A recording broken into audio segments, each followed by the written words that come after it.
The message arrived at 2:17 in the morning. Daniel wasn't supposed to be awake. The city outside his apartment window had already surrendered to silence. Only the distant hum of a late bus and the occasional whisper of wind between buildings reminded him the world still existed. His phone vibrated once on the nightstand. He groaned, rolling over, expecting another useless notification.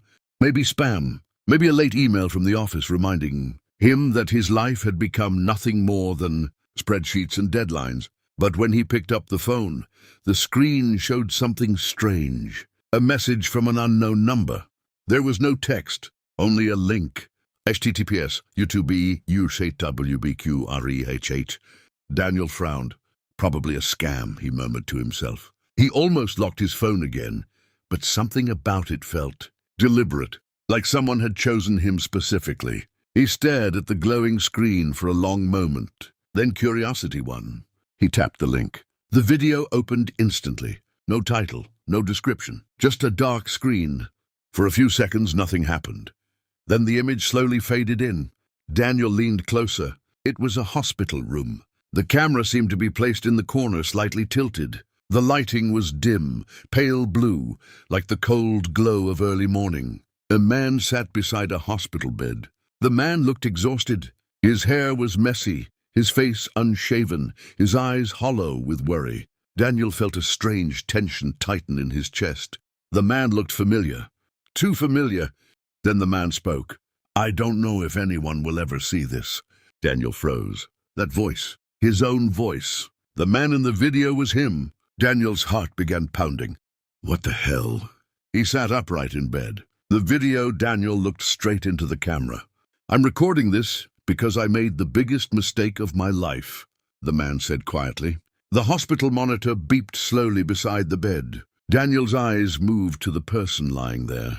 A woman, her face pale, eyes closed, connected to tubes and machines. Daniel's breath caught. Emily, his sister. But Emily wasn't in a hospital. She was fine. He had spoken to her 2 days ago. The man in the video continued speaking. "If you're watching this, then it means you still have time." Daniel felt cold, real physical fear creeping into his chest. What is this?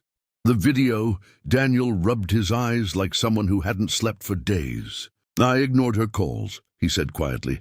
"She needed me. She told me she wasn't feeling well. She asked if I could drive her to the hospital."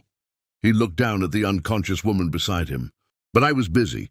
Daniel's stomach twisted. The video, Daniel continued.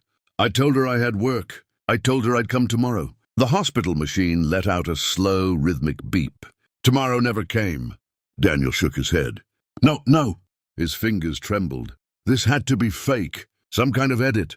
Some kind of prank. But the voice, the face, the tired sadness in that man's eyes. It was him.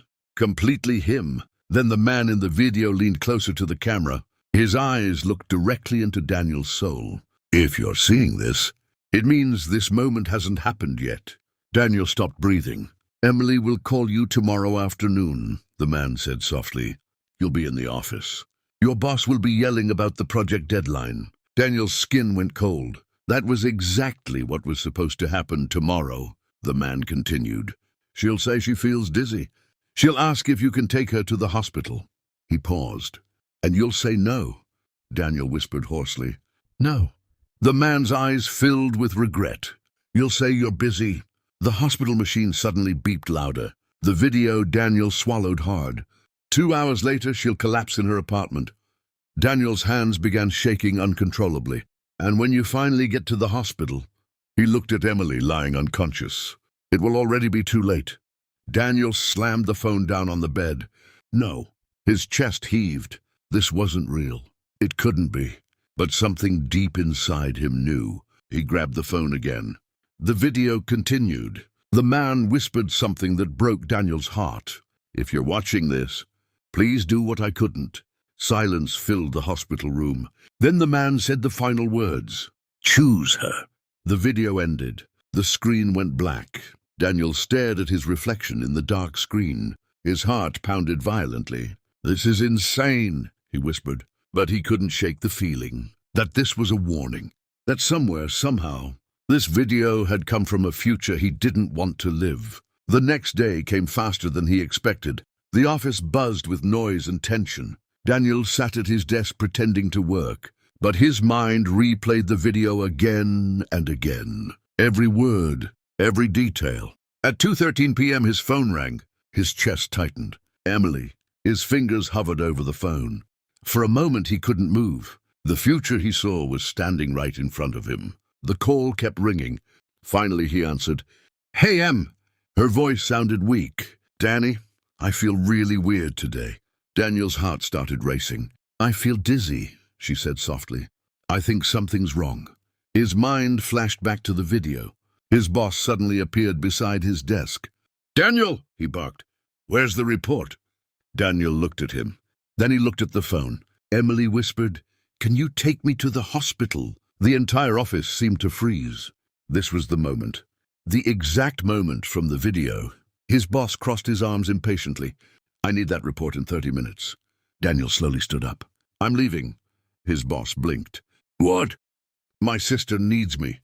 "Are you serious?" "We have a deadline." Daniel grabbed his jacket. "I don't care." He ran. For the first time in years, he ran without thinking about work, money, or responsibility. He just ran. 20 minutes later, he was knocking on Emily's apartment door. When she opened it, she looked pale and unsteady. "Danny." He caught her before she collapsed. "Hey," he whispered softly. "I've got you."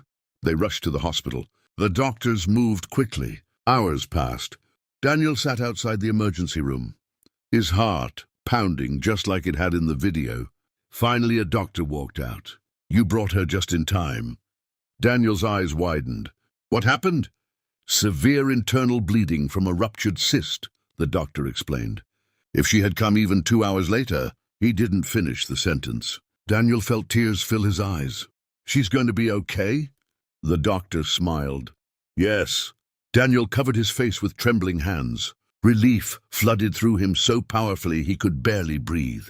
That night, Emily slept peacefully in her hospital bed. Daniel sat beside her, holding her hand. Just like in the video, but this time the machines beeped normally. "Life!" Not regret, not loss. "Life!" Emily opened her eyes slowly. "You stayed?" she whispered. Daniel smiled through tears. "Always." She squeezed his hand. "I'm really lucky to have you." Daniel shook his head gently. "No." He looked at her with deep emotion. "I'm the lucky one." Later that night, Daniel sat alone in the hospital hallway. He pulled out his phone. The mysterious message was gone. The link had disappeared. There was no trace it had ever existed. But Daniel didn't need proof, because somewhere in another version of his life, a broken man had sent a message through time, a message filled with regret, a desperate warning. And because of that message, Daniel had chosen differently. He leaned back in the chair, breathing slowly. Sometimes life changes because of huge events, but sometimes it changes because of a single moment, a single decision, a single choice between work and love. And that night, Daniel understood something he would never forget. The future is not something we wait for. It is something we choose, one moment at a time.